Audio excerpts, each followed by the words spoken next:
A few moments later. Assalamualaikum, perkenalkan aku Dewi Sri dari kelas RA4.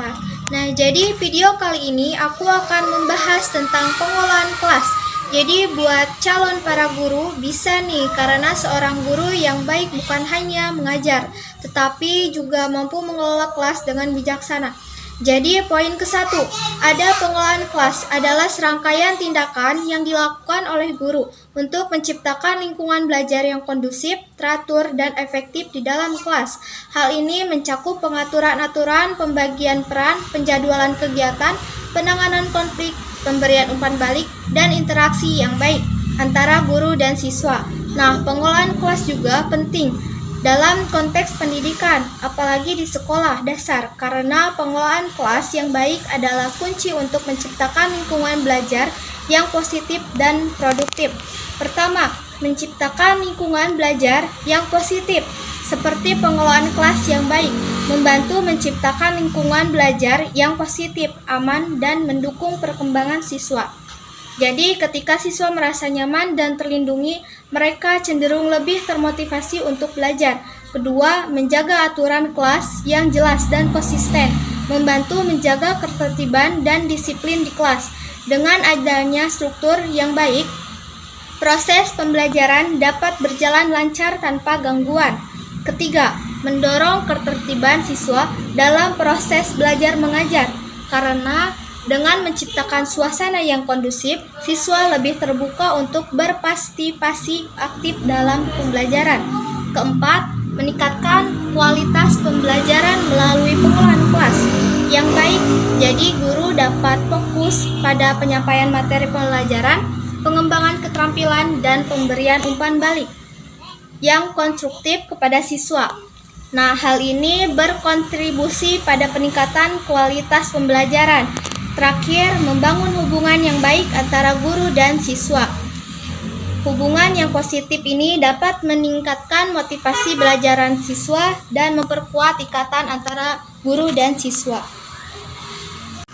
Lanjut, poin kedua, pentingnya memiliki aturan kelas yang jelas untuk menciptakan struktur dan ketertiban dalam lingkungan belajar, membantu menciptakan lingkungan belajar yang kondusif dengan cara: pertama, menjaga ketertiban dan disiplin, memberi panduan dan konsisten bagi siswa tentang perilaku yang diterima dan tidak diterima di kelas. Hal ini membantu menjaga ketertiban dan disiplin sehingga proses pembelajaran dapat berjalan lancar tanpa gangguan. Kedua, membangun rasa aman dan nyaman. Mereka tahu apa yang diharapkan dari mereka dan mereka lebih yakin dalam berinteraksi dengan guru dan teman-teman sekelas. Dan untuk menciptakan rasa nyaman dan aman di dalam kelas, guru bisa membantu dengan cara seperti tempat duduk dirubah menjadi berbentuk lingkaran segi panjang dan dibentuk seperti huruf L, U, dan lainnya. Ketiga, memfasilitasi pembelajaran yang efektif. Siswa dapat lebih mudah berkonsentrasi pada pembelajaran karena mereka tahu apa yang diharapkan dari mereka dan apa konsekuensi jika aturan dilanggar. Keempat, mendorong tanggung jawab dan kemandirian. Jadi, siswa diajarkan untuk bertanggung jawab atas perilaku dan tindakan mereka. Mereka belajar untuk menghargai aturan, pengembangan kemandirian, dan memahami konsekuensi dari tindakan mereka. Kelima, membentuk budaya positif di kelas, di mana nilai-nilai seperti rasa hormat, kerjasama, dan tanggung jawab ditekankan. Hal ini menciptakan lingkungan belajar yang mendukung pertumbuhan dan perkembangan siswa secara holistik. Poin ketiga, membahas tentang membangun hubungan yang baik antara guru dan siswa. Kenapa? Karena ketika guru membangun hubungan yang baik dengan siswa, siswa cenderung lebih terlibat dan termotivasi dalam proses pembelajaran. Mereka merasa didengarkan, dihargai, dan termotivasi untuk belajar lebih aktif. Terus, guru yang peduli terhadap kebutuhan dan perasaan siswa dapat menciptakan kelas yang hangat dan mendukung untuk memberikan dukungan dan bimbingan yang sesuai untuk setiap siswa dengan kebutuhan mereka. membangun kepercayaan dan hubungan yang baik, menciptakan keterpercayaan antara guru dan siswa. Jadi siswa merasa nyaman untuk berbagi ide, mengutarakan pendapat, dan bertanya tanpa takut dihakimi. Hal ini menciptakan kelas yang harmonis dan positif, meningkatkan komunikasi dan kolaborasi. Nah, dengan membangun hubungan yang baik dengan siswa, guru dapat menciptakan kelas yang positif, mendukung, dan memotivasi. Hubungan yang baik ini memperkuat interaksi, keterlibatan siswa, keterpercayaan, dan kolaborasi di dalam kelas, sehingga meningkatkan efektivitas pembelajaran dan pengalaman belajar siswa secara keseluruhan. Lanjut poin terakhir, yaitu keempat, ada evaluasi terhadap pengelolaan kelas dan memberikan umpan balik kepada siswa. Di sekolah dasar adalah langkah penting untuk memastikan efektivitas pembelajaran dan pengembangan siswa. Cara untuk melakukan evaluasi dan memberikan umpan balik kepada siswa bisa digunakan dengan penilaian formatif secara teratur untuk mengevaluasi pemahaman dan kemajuan siswa selama pembelajaran. Lalu gunakan rubrik penilaian yang jelas dan transparan untuk memberikan umpan balik kepada siswa. Rubrik ini membantu siswa memahami kriteria penilaian dan memperjelas ekspektasi. Sediakan waktu untuk konsultasi individu dengan siswa untuk membahas kemajuan pembelajaran mereka. Libatkan siswa dalam penilaian sesama di mana mereka memberikan umpan balik satu sama lain.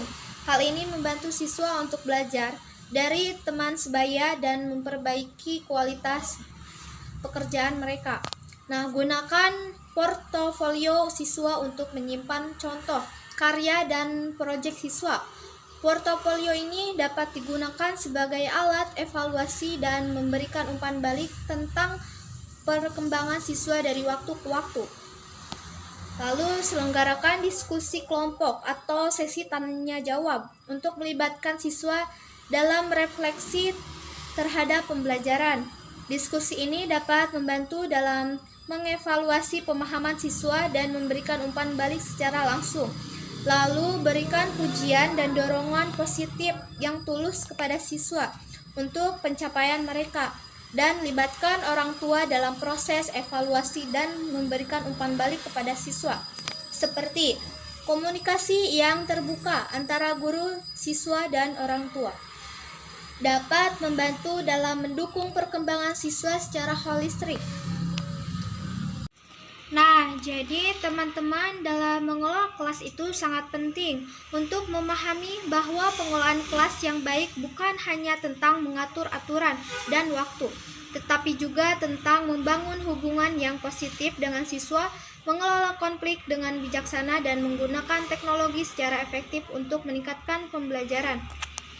Pengelolaan kelas yang baik menciptakan lingkungan belajar yang kondusif, memotivasi siswa untuk belajar dan membangun keterampilan sosial serta emosional yang penting bagi perkembangan mereka. Jadi, sebagai guru memiliki peran penting dalam membimbing, menginspirasi, dan membantu siswa mencapai potensi mereka secara maksimal. Dengan kesabaran, empati, dan komitmen untuk terus belajar dan berkembang, dapat menjadi agen perubahan yang membawa dampak positif dalam kehidupan siswa-siswa. Ingatlah bahwa setiap interaksi di kelas adalah kesempatan untuk membangun hubungan yang kuat, memberikan inspirasi, dan menciptakan lingkungan belajar yang mendukung.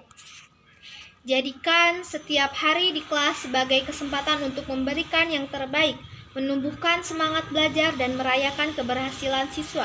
Dengan mengelola kelas yang baik, kelas bukan hanya tempat untuk belajar, tetapi juga tempat untuk menciptakan kenangan dan menginspirasikan generasi mendatang. Semoga kita terus termotivasi untuk memberikan yang terbaik dan menjadi agen perubahan yang positif dalam kehidupan siswa-siswa kita. Terima kasih. Wassalamualaikum warahmatullahi wabarakatuh.